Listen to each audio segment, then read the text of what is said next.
ارشاد باری تعالی، خدا جس کو چاہتا ہے رزق فراغ کر دیتا ہے اور جس کا چاہتا ہے تنگ کر دیتا ہے، اور کافر لوگ دنیا کی زندگی پر خوش ہو رہے ہیں اور دنیا کی زندگی آخرت کے مقابلے میں بہت تھوڑا فائدہ ہے۔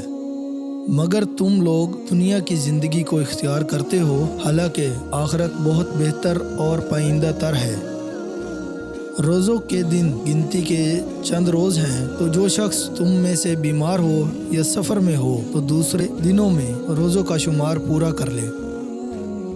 اور اگر تم سفر پر ہو اور دستاویز لکھنے والا نہ مل سکے تو کوئی چیز رہن بقبضہ رکھ لو، قرض لے لو۔ اور اگر کوئی کسی کو امین سمجھے یعنی قرض دے دے رہن کے بغیر، تو امانت دار کو چاہیے کہ صاحب امانت کو امانت ادا کرے اور خدا جو اس کا پروردگار ہے ڈرے، اور دیکھنا شہادت کو مت چھپانا، جو اس کو چھپائے گا وہ دل گنہگار ہوگا، اور خدا سب کاموں سے واقف ہے۔